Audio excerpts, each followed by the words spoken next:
The stars looked different from Mars Colony Alpha. Commander Ethan Blake stood at the viewport, hands clasped behind his back, watching the distant pinpricks of light. 15 years since first contact with the Vraxians, and he still found himself scanning the stars for signs of trouble. "Commander, you're needed in the command center." The voice belonged to Lieutenant Grace Rodriguez, her dark eyes serious beneath her regulation cap. "Another diplomatic incident?" Ethan asked, already walking beside her down the curved corridor. Grace shook her head. "Worse. We've lost contact with Europa Station." Ethan quickened his pace. Europa Station housed over 3,000 colonists and researchers. Communications blackouts weren't uncommon with the Jupiter settlements, but they never lasted more than a few minutes. Inside the command center, screens displayed incoming data from across the solar system. Secretary William Harris from the United Earth government stood in the center, his usual calm demeanor replaced with barely contained panic. "Commander Blake, good. We need your expertise," Harris said. "It's not just Europa. We've lost Titan Outpost and the Mars Southern Colony, too." "Solar flare activity?" Ethan suggested, though he already knew the answer. "No." The word came from Dr. Samantha Wright, who looked up from her data tablet. "The Vraxians have attacked all 3 settlements simultaneously." The room fell silent. Samantha's blonde hair was pulled back in a messy ponytail, her lab coat wrinkled from what was clearly a long shift. As the leading xenobiologist specializing in Vraxian biology, her assessment carried weight. "That's impossible," Ethan said. "I spoke with their ambassador yesterday. They were preparing for the trade summit next week." Secretary Harris pulled up footage on the main screen. The images showed sleek angular ships firing upon Europa Station. The footage ended abruptly. "Initial casualty estimates are in the thousands," Harris said, his voice hollow. "We've mobilized the fleet, but they're scattered throughout the system. Response time to the outer colonies will be at least 48 hours. Grace accessed her communication panel. "I'm receiving reports from Saturn Space. 2 more Vraxian vessels approaching Enceladus mining colony." Ethan felt the familiar cold focus of combat sharpening his mind. "We need to evacuate any civilians we can. Lieutenant Rodriguez, coordinate with available transport ships. Dr. Wright, I need to know why the Vraxians would suddenly attack after 15 years of peace." "Already working on it," Samantha said, her fingers flying over her tablet. "But something doesn't add up. The attack patterns don't match Vraxian military doctrine. They prefer ground assaults over orbital bombardment." Ethan turned to Harris. "We need to speak with the Vraxian ambassador." "He's gone," Harris replied. "His shuttle left Mars orbit 6 hours ago, before the attacks. We can't reach him." Alarms blared throughout the command center. Grace looked up from her station, face pale. "Sir, we have multiple unidentified ships entering Mars orbit. They don't match Vraxian design." On the main screen, dark, organic-looking vessels appeared, moving with unnatural precision. They weren't the angular metallic ships of the Vraxians. These looked almost alive, with hulls that seemed to pulse and shift. "Get me a direct line to Earth Command," Ethan ordered. "And someone find me information on these ships. I want to know who we're dealing with." Dr. Wright gasped, drawing everyone's attention. "Commander, look at this." She transferred data to the main screen, showing biological readings from the attacking ships at Europa. "These energy signatures aren't Vraxian. The ships at Europa were emitting a false identification signal." "You're saying those weren't Vraxian ships?" Harris asked. "No," Samantha confirmed. "Someone wanted us to think they were Vraxian." Grace's console beeped. "Sir, we're receiving a transmission. It's not directed at us. I think we're picking up internal communications between those ships." "Put it through," Ethan ordered. A hissing, clicking language filled the room before the translation software processed it. Then, in flat, emotionless English, "The chaos begins. Let them destroy each other." "They're baiting us," Ethan realized. "They want us to attack the Vraxians in retaliation." Samantha nodded. "A third party trying to start a war." The building shook as the first impacts hit the colony's defensive shields. Ethan steadied himself against a console. "Incoming message from Admiral Scott," Grace announced. The UES Defender and 3 support vessels are 8 minutes out. Harris looked at the tactical display showing the enemy ships surrounding the colony. They'll never get here in time. We have the colony's defense systems, Ethan said, and the garrison. We can hold until reinforcements arrive. Another impact rocked the building, harder this time. Warning lights flashed as the colony's shields weakened. Evacuation status? Ethan asked. 20% of civilians in shelters, Grace reported. Not enough time for the rest. Ethan made his decision. Lieutenant, get to the Defense Control Center. Reroute all power to the shield generators covering the civilian sectors. Dr. Wright, I need you to get every bit of data on these attackers to Earth Command. Secretary Harris, you're coming with me to the emergency bunker. What are you going to do? Harris asked. Buy us time, Ethan replied, checking his sidearm. Grace, before you go, send everything we have on these ships to the Vraxian diplomatic channel. If someone's trying to start a war between us, the Vraxians need to know they're being played too. As they moved through the corridors, the colony's automated defense systems engaged, the distant thunder of railguns echoing through the structure. Emergency lights cast everything in red shadows as colonists ran for shelter. In the command bunker, Ethan took control of the situation. Screens showed the battle unfolding above them. The unknown ships moved with disturbing coordination, targeting communication arrays and defense systems with surgical precision. They know exactly where to hit us, Ethan observed. They've been studying us. A new alert sounded. One of the screens showed a massive ship emerging from behind Mars's smaller moon, Phobos. It dwarfed the other attacking vessels. Mother of God, Harris whispered. Ethan's comm unit buzzed. It was Admiral Scott of the approaching UES Defender. Blake, we're seeing the situation. Hold tight. We've got civilians, Admiral. A lot of them. Understood. We're coming in hot. Just got word from Earth Command. Attacks on Luna and 3 Earth cities confirmed. Same unknown hostiles. Ethan felt ice in his veins. They're hitting everywhere at once. Blake. The Admiral's voice grew quieter, almost contemplative despite the chaos. I've been fighting since the Mars conflicts. Never thought I'd see something like this. We'll push them back, sir. A dark chuckle came through the comm. Oh, we'll do more than that, son. You know what the old guard is saying down on Earth? What's that, sir?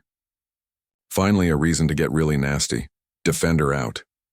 As the communication ended, Ethan looked at the tactical display. The UES Defender and its escort vessels appeared at the edge of the screen, weapons hot, moving faster than safe approach. Protocols allowed. Secretary Harris looked at him. Commander, what does that mean?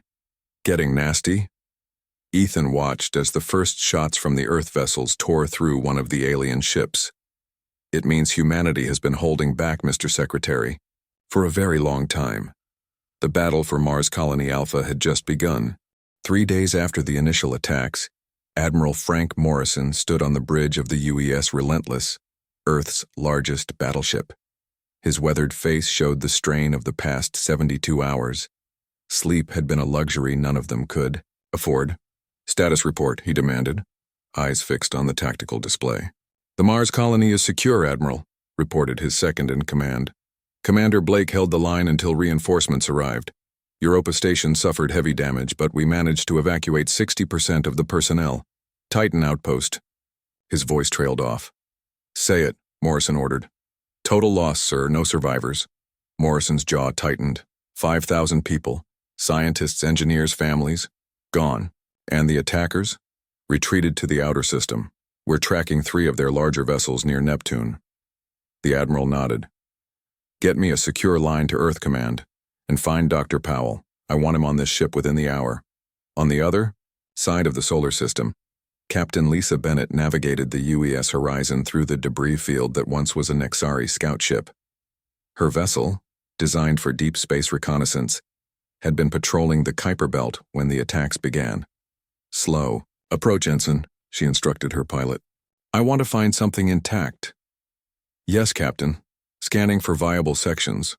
Lisa studied the twisted metal floating before them. The Earth Defense Forces had managed to disable one of the smaller enemy vessels during the counterattack.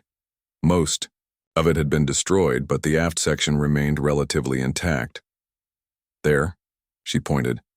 That looks like a command module. Prepare the recovery drones. As the drones extracted the alien technology, Lisa received an incoming transmission from Mars. Captain Bennett. Commander Ethan Blake's face appeared on screen. His left arm was in a sling and a fresh cut marked his forehead. I hear you found something interesting. A damaged enemy vessel, she confirmed. How are things on Mars? We're rebuilding. Dr. Wright is working non-stop trying to identify our attackers. She says you might have exactly what she needs. We'll bring our findings to Mars as soon as we secure this wreckage. Any word from Earth? Ethan's expression darkened. They hit London, New Delhi, and Buenos Aires. Civilian targets. The death toll. He shook his head. It's bad, Lisa. We'll make them pay, she promised. That's why I'm calling. Admiral Morrison is implementing something called Operation Nasty. All ship captains are to report to Mars for briefing within 24 hours. We'll be there, Lisa said. Bennett out. In a secure laboratory beneath the Mars colony, Dr. O, Samantha Wright and Dr. Kevin Powell worked side by side, analyzing the data streaming in from various sources. Kevin, a weapons researcher with a controversial reputation, had arrived from Earth on the Admiral's orders. Look at this, Samantha said, pointing to a biological scan. Their technology is partially organic. It grows and adapts. Kevin adjusted his glasses. That explains why our initial weapons had diminishing effects. They were learning from each hit. Exactly. But I found something else. She pulled up another screen. These communication patterns we intercepted? They're not just transmitting data. They're sharing experiences, adapting collectively. A hive mind, Kevin asked. Not exactly. More like a collective intelligence that shares learning. Each ship functions independently but contributes to a shared knowledge base. Kevin walked to another console. That might explain why they retreated after we destroyed a few of their vessels. They needed to process what they learned about us. The door slid open, and Commander Blake entered with Captain Bennett. Please tell me you have good news, Ethan said. Samantha gestured to the screens. We've identified our attackers. They call themselves the Nexari Collective, and they've been studying humanity for decades. Lisa set a damaged piece of alien technology on the table. We recovered this from their ship, some kind of data core. Kevin examined it. This might give us insight into their plans. We already know their plans, a new voice said. They turned to see a tall, gray-skinned figure enter the lab, flanked by human guards. The Vraxian ambassador Clothax moved with deliberate grace despite the tense circumstances. Ambassador, Ethan acknowledged with a nod. I thought you'd left. The system. I was recalled when the attacks began, Colfax explained. My government believed I was in danger. From us, Ethan stated. Yes, but I insisted on returning when I learned the truth. The Vraxians' 4 eyes blinked in sequence. The Nexari are known to my people. They have done this before. The humans exchanged glances. Samantha spoke first. Done what exactly? They manipulate species into destroying each other.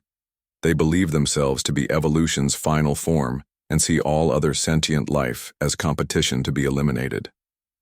Colfax's voice remained calm, but his skin darkened with emotion. 17 species have been extinguished through their manipulations. And you never thought to warn us? Lisa asked, anger evident in her voice. We had no proof they had reached the system, Colfax replied. The Nexari are patient. They observe for generations before acting.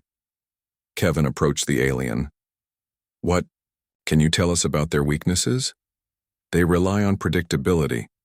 Their strategy involves studying a species' psychological patterns and exploiting them. They expected humans and Vraxians to immediately go to war. Ethan smiled grimly.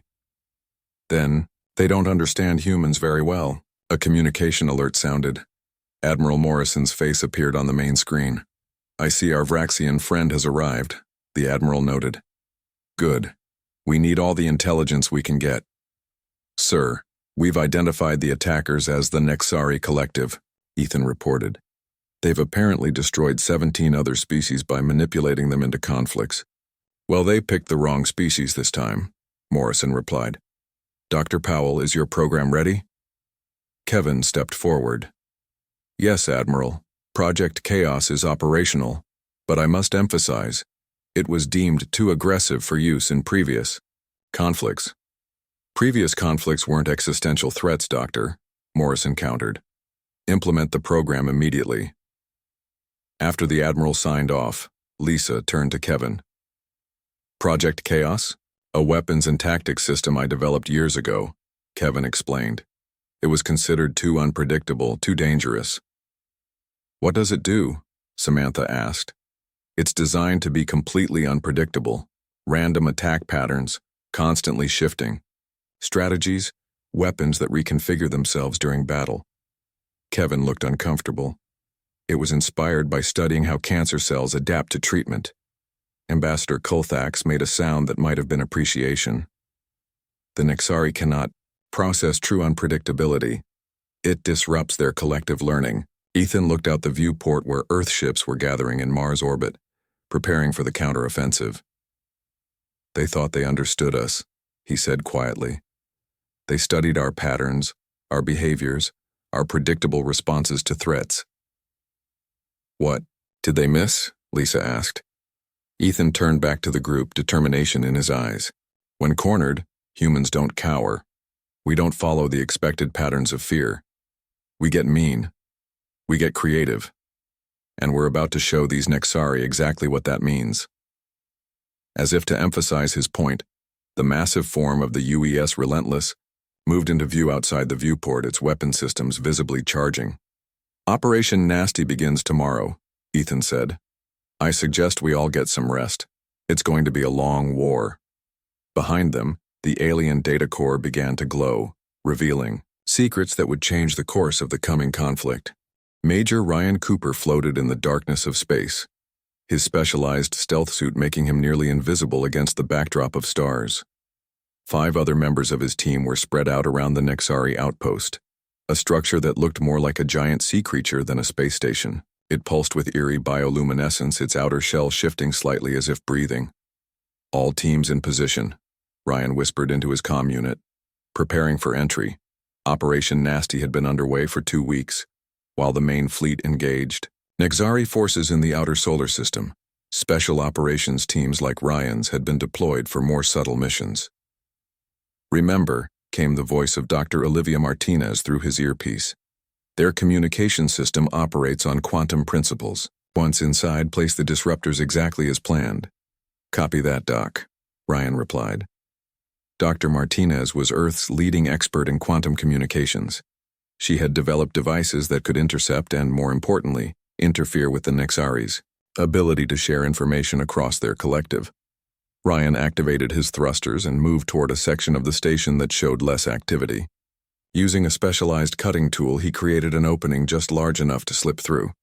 The interior was warm and humid, with corridors that looked like organic veins rather than constructed pathways.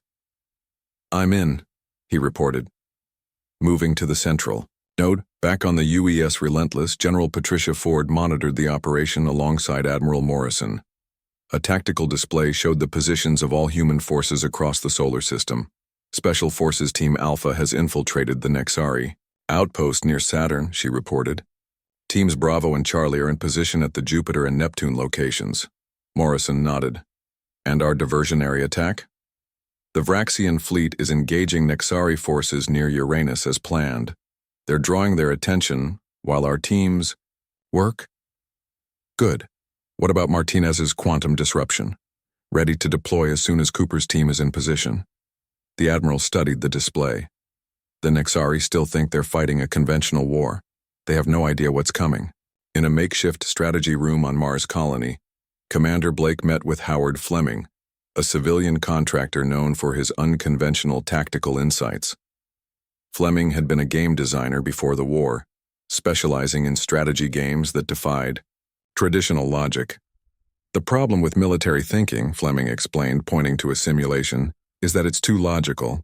The Nexari expect us to protect our assets, defend our territory, and counterattack in predictable ways. So what do you suggest? Ethan asked. Chaos as a weapon. Fleming manipulated the simulation, showing human ships moving in seemingly random patterns. Look here. If we send the UES Horizon on what appears to be a suicide run directly at their command ship, but program it with these movement patterns. Ethan watched as the simulated ship danced through enemy fire in a way no human pilot would attempt. That's impossible, he said. No ship can maneuver like that. Not with human pilots, no. Fleming smiled. But Dr. Powell's Chaos engine can. It uses quantum randomness to generate movement patterns that are mathematically unpredictable. And the Nexari won't be able to adapt? Their whole system is based on learning patterns. You can't learn what is truly random. Ethan nodded slowly. I'll take this to Admiral Morrison. How soon can we implement it? The algorithms are ready now. We just need to upload them to the fleet. Inside the Nexari outpost, Major Cooper reached the central communication node. It pulsed with energy, tendrils of light extending throughout the structure. I'm at the target, he whispered, preparing to place the disruptors. He carefully attached 5 small devices around the node. Each contained Dr. Martinez's quantum technology, designed to introduce random noise into the Nexari collective consciousness. Devices placed, he reported, activating in 3, 2, 1. The devices lit up, sending invisible waves of quantum disruption through the Nexari network. Almost immediately, the station's lights flickered. The organic walls seemed to shudder. It's working, Ryan observed. Their systems are destabilizing, moving to phase 2. He pulled out a data extraction device and connected it to the node. Information began flowing, secrets of the Nexari being copied and transmitted back to human intelligence. Aboard the Nexari command vessel in orbit around Neptune, the Overseer experienced something new: confusion. For the first time in the collective's long history, it could not process the information it was receiving. The humans are not responding according to psychological profile, it communicated to its subordinates. They are embracing the chaos rather than retreating from it. The Nexari, vessels which had been moving with perfect coordination, began to show hesitation. Their attacks became less precise as the quantum disruption spread through their network. On Earth, in a heavily protected underground facility, Dr. Olivia Martinez monitored the quantum communications she was now able to intercept. It's working, she told the room of military and government officials. We're seeing confusion in their command structure. The disruption is preventing them from sharing tactical information effectively. Secretary William Harris, who had barely survived the attack on Mars, leaned forward. Can they adapt? Eventually, yes, Olivia admitted. But not quickly. Their entire existence is based on perfect information sharing. We've introduced noise into their system. It's like trying to have a conversation with 1,000 people all shouting different things at once. How long do we have? Hours, maybe days before they develop countermeasures. That's all the time we need, came the voice of General Ford, joining the meeting via holographic projection. Cooper's team has extracted vital intelligence from their outpost. We now know the locations of their 3 staging worlds beyond our solar system. Harris looked shocked. They have actual planets? Yes, sir. And thanks to Ambassador Kulthax and the alliance we've formed with the Vraxians and 3 other species, we now have the combined firepower to strike those worlds. In the depths of space, Captain Lisa Bennett received new orders aboard the UES Horizon. Her ship, small and agile, had been chosen for a special mission. You want me to do what? She asked, rereading the mission parameters. It's called the Madman Protocol, Admiral Morrison explained via secure channel. Your ship will be fitted with Dr. Powell's Chaos engine. You'll approach their command vessel following no logical pattern whatsoever. Your job is to appear completely insane while delivering a very special package. What kind of package? A quantum bomb. Not designed to destroy their ship, but to permanently disrupt their collective consciousness. 1 ship, 1 crew, potentially, ending this war. Lisa took a deep breath. When do we start? The modifications to your ship begin immediately. You launch in 12 hours. As humanity's forces prepared for the next phase of Operation Nasty, a captured Nexari communication officer was brought before human military leaders. The alien, with its multiple eyes and translucent skin, seemed genuinely perplexed. "Why do you not fear us?" it asked. "All other species feared us." Commander Blake stepped forward. "You wanted chaos? We were born in it, molded by it. You just gave us permission to show you what happens when humans stop playing nice." The Nexari had no response. For the first time in its long existence, it faced something it could not predict or control. The final phase of humanity's response was about to begin. Colonel Diane Russell watched her squad suit up in the new adaptive armor. The material rippled and shifted, its color and texture changing in response to the environment. Engineer Eric Simmons stood beside her, making final adjustments to a soldier's helmet. "Each suit learns from enemy attacks," Eric explained. "If hit by a certain type of weapon, it adapts its structure to become more resistant to that specific energy signature." "How many hits can it take before adapting?" Diane asked. "Just one. The quantum processors work faster than human thought." Eric tapped the soldier's shoulder. "You're good to go." Diane nodded, impressed. 1 month into the war with the Nexari, and human innovation was accelerating at an unprecedented rate. The rules of conventional warfare had been abandoned. Humanity had embraced what they did best: adapt and overcome. "Colonel, your team drops in 30 minutes, came the voice of General Ford over the comm system. "Remember, your mission is not to win by traditional means. Your goal is to confuse and disorient." "Understood, General," Diane replied. "My troops are ready for Operation Bedlam." In another part of the ship, Agent Natalie Parker prepared for her own mission. As one of Earth's top intelligence operatives, she had spent the past 3 weeks embedded with Vraxian forces, learning their tactics and helping coordinate the Alliance's efforts. "The Vraxian ships will provide cover while you approach the Nexari outpost," explained her handler via secure channel. "Once inside, locate their strategic planning node and implement the virus." Natalie checked her equipment one last time. The virus wasn't digital, but biological, designed by Dr. Wright to interfere with the organic components of Nexari technology. It would spread through their systems like a disease, causing their technology to malfunction in unpredictable ways. "Understood," she replied. "What's my extraction plan?" There was a pause. "Agent Parker, this is a one-way mission. We don't have the capability to extract you from deep within Nexari territory." Natalie absorbed this information without changing her expression. "Then I better make it count." On Mars Colony, Victor Ramirez worked with a team of strategists to refine what had become known as the Madman Protocol. As a civilian expert in game theory, Victor had identified a critical weakness in the Nexari approach to warfare. "They can't process true randomness," he explained to Commander Blake and Admiral Morrison.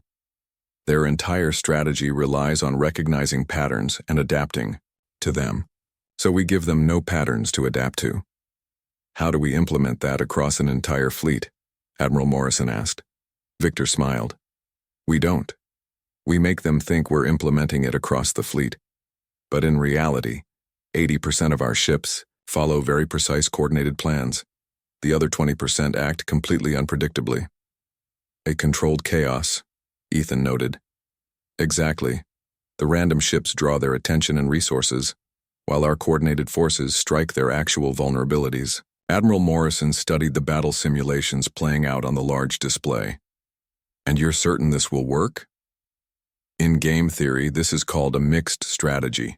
It's mathematically optimal against an adaptive opponent." Victor pointed to one section of the simulation. "Look here. Their forces consistently overcommit to dealing with our unpredictable elements, leaving openings elsewhere." "Implement it," Morrison ordered, "and get Captain Bennett on the line. I want her mission to begin within the next 12 hours." The UES Horizon had been transformed. Its hull now contained embedded quantum generators that allowed it to perform maneuvers that defied conventional physics. Captain Lisa Bennett sat in the command chair, reviewing the final mission parameters with Lieutenant Gregory Mitchell, the pilot chosen for this seemingly impossible task. The ship will partially guide itself, Gregory explained.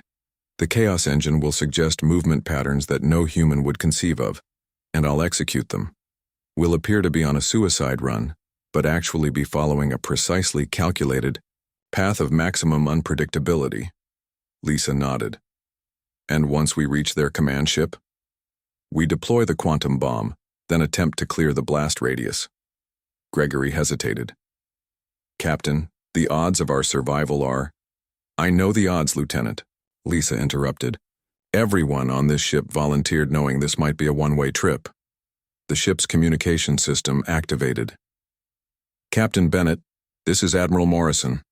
The Nexari fleet is regrouping near Neptune. Your launch window opens in 2 hours.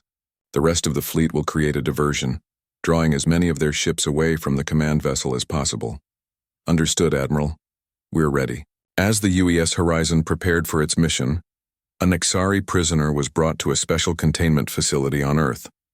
Dr. Jason Wells, an expert on alien psychology, had been studying the creature for days. They genuinely cannot comprehend our behavior, Jason reported to Secretary Harris. Their entire evolutionary history is based on predictable patterns. When a species is threatened, it follows certain expected responses. We're not doing that, and it's breaking their decision-making process. Can we use that to end this war? Harris asked. We already are, Jason replied. Every unpredictable action we take causes ripples of confusion throughout their collective. They're beginning to fear us in a way they've never feared any species before.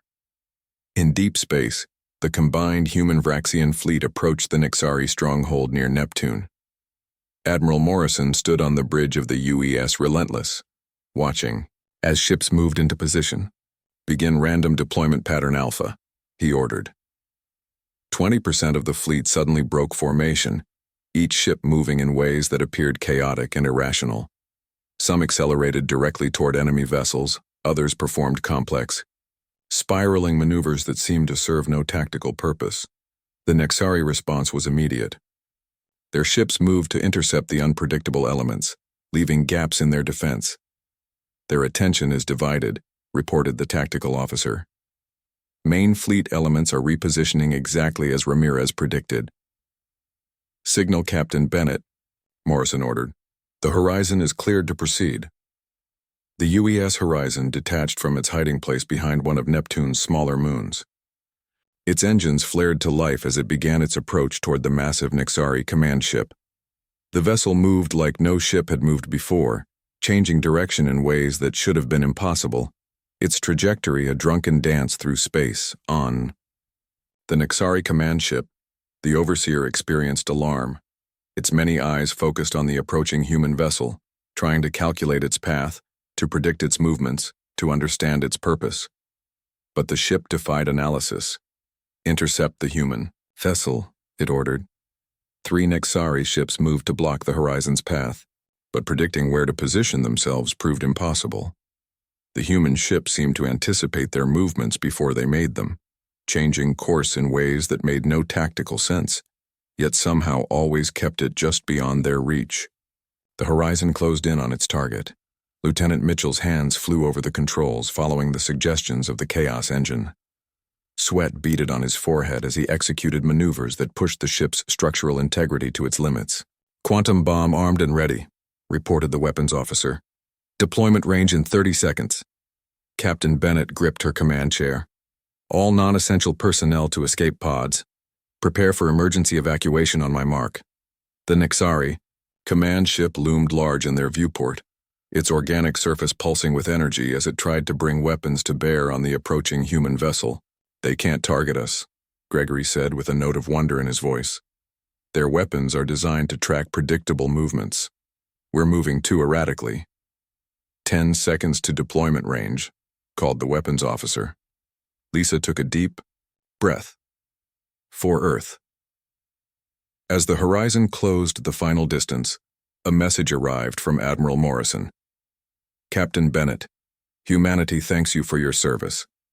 Show them what happens when humans get nasty. The quantum bomb detonated in a silent flash of energy. There was no explosion, No fire, no visible destruction. Instead, waves of quantum disruption rippled outward from the Nexari command ship, affecting every connected vessel in their fleet. Captain, Lisa Bennett had ordered the emergency evacuation just moments before. The UES Horizon was now drifting, its engines dead, as escape pods jettisoned in all directions. Did it work? Lieutenant Gregory Mitchell asked, still at the controls of the nearly empty ship. He and Lisa had stayed behind to ensure the bomb's deployment. Lisa checked the readings on her console. Quantum disruption at 97%. Their communication network is collapsing. Outside their viewport, the massive Nexari command ship seemed to shudder. Its organic surface rippled as if in pain. Lights flickered across its hull, and smaller vessels nearby began to move erratically. Time to go, Lisa said, standing from her command chair. Last escape pod is waiting. They made their way to the pod as the ship's emergency systems flashed warnings. The Horizon had taken heavy damage during their approach and wouldn't survive much longer. As their escape pod launched into space, Lisa watched her ship grow smaller behind them. Admiral Morrison, this is Captain Bennett. Mission accomplished. Quantum bomb successfully deployed, requesting pickup for surviving crew. The response came through with static. Captain, this is Admiral Morrison. Well done. Recovery vessels are inbound. What's the status of the Nexari command ship? Lisa looked through the pod's viewport at the massive alien vessel. It's still intact, but appears to be completely disabled. Their fleet is in disarray. Across the solar system, human forces watched as the Nexari collective began to fall apart. Without their perfect communication network, individual ships lost coordination. Some fled, others continued fighting but with greatly reduced effectiveness. 19. Earth, President Allison Carter addressed an emergency session of the United Earth Government. Her normally immaculate appearance showed signs of strain after weeks of crisis management. The attack on the Nexari command ship has succeeded beyond our expectations, she announced. Admiral Morrison reports that their forces are retreating from our solar system. However, this is not the end of the conflict. The Nexari still have significant resources at their staging worlds beyond our system. She paused, looking at the assembled leaders. Today, I am authorizing Operation Endgame. We will take the fight to the Nexari homeworlds, not for revenge, but to ensure they can never threaten humanity or any other species again. The room erupted in applause. After weeks of defending their territory, humanity was ready to go on the offensive. In orbit around Mars, Ambassador Colthax met with Commander Ethan Blake aboard the newly commissioned UES Alliance, the first ship built with combined human and Vraxian technology. Your species continues to surprise me, the Vraxian said, his four eyes blinking in sequence. The Nexari have terrorized our sector of the galaxy for millennia. No one has ever stood against them successfully. We're just getting started, Ethan replied. The fleet departs for Nexari space tomorrow. Will your people join us? Not only my people, Colthax said. Word of your resistance has spread. 3 more species have pledged their support. The Nexari awakened something they did not anticipate. Hope. Dr. Samantha Wright entered the meeting room carrying data tablets. Final reports from the quantum bomb deployment. The disruption is permanent. Their collective consciousness has been fragmented. Each ship, each group is now isolated. They're individuals now, Ethan realized, no longer a collective. Precisely. And they don't know how to function that way. Their entire civilization is built on shared consciousness. On the edge of the solar system, Major Ryan Cooper and his Special Forces team prepared for their most dangerous mission yet. They had been tasked with infiltrating the first Nexari staging world, a planet called Nexus Prime according to intelligence. Our job is to plant quantum disruptors at key locations across their planet, Ryan explained. To his team, once active, the disruptors will prevent them from re-establishing their collective consciousness. Agent Natalie Parker, who had survived her mission against all odds, now joined Ryan's team. Her experience with Nexari technology made her invaluable. Their weaknesses are becoming more apparent, she told the team. Without their collective, they struggle with independent decision-making. They've never had to think for themselves before. As the human-led alliance prepared their offensive, Admiral Morrison received a surprising communication. A group of Nexari ships was approaching under a flag of truce. "They're requesting negotiations," reported his communications officer. "Put them through," Morrison ordered. A Nexari appeared on screen, its appearance different from those they had encountered before. This one's skin was darker, its eyes larger. "I am Nexari emissary Vexel," it said in a halting voice. "I speak for the separated ones. We wish to discuss terms." "Separated ones?" Morrison asked. "Those of us cut off from the collective by your weapon. We experience individuality now. It is strange, frightening, but also freeing." Morrison studied the alien carefully. "Are you saying some of you want peace? We are saying we are no longer the same entity that attacked you. The collective decided. We had no choice but to obey. Now we choose differently." The implications were enormous. Morrison contacted President Carter immediately. The entire nature of the conflict had changed. 3 days later, representatives from Earth, the Vraxian homeworld, and the separated ones met on a neutral space station. President Carter faced the Nexari emissary Vexel across a large table. "You understand that we cannot trust you," she said plainly. "Your kind tried to exterminate us." "The collective tried to exterminate you," Vexel corrected. "We are not the collective anymore. Your weapon did more than disrupt our communication. It gave us individuality, freedom." Ambassador Clothax spoke next. "What about the other 17 species your collective destroyed?" "We cannot undo those crimes," Vexel admitted. "But we can help prevent it from happening again. The collective still exists beyond your solar system. They will recover, adapt, and return unless stopped." President Carter leaned forward. "So you're proposing an alliance? Against your own kind?" "They are not our kind anymore," Vexel said simply. "We choose a different path now." As negotiations continued, Lieutenant Gregory Mitchell was preparing the experimental craft Entropy for its first mission. The ship incorporated everything humanity had learned about Nexari technology, combined with Dr. Powell's Chaos engine. "This ship can perform quantum position shifts," Gregory explained to Captain Bennett, who would command the mission. "It doesn't move through space in the conventional sense. It exists in multiple potential locations simultaneously before resolving to a single position." "In simple terms?" Lisa asked with a smile. "It's unpredictable even to the pilot. We set a destination, and the ship takes the most chaotic path possible to get there." As humanity prepared for the next phase of the conflict, a Nexari prisoner asked the guard outside its cell a question.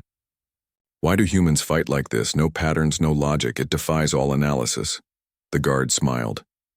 "You gave us a reason to stop holding back. Never give humans a reason to get nasty. We've been practicing for our entire existence." The guard walked away, leaving the Nexari to contemplate. Outside the window of its cell, the combined fleet of 5 species prepared to depart for Nexari space, led by ships bearing the symbol of humanity, the species that had embraced chaos and turned it into their greatest weapon. The message to the stars was clear. Threaten humanity at your peril. They don't just survive chaos, they master it.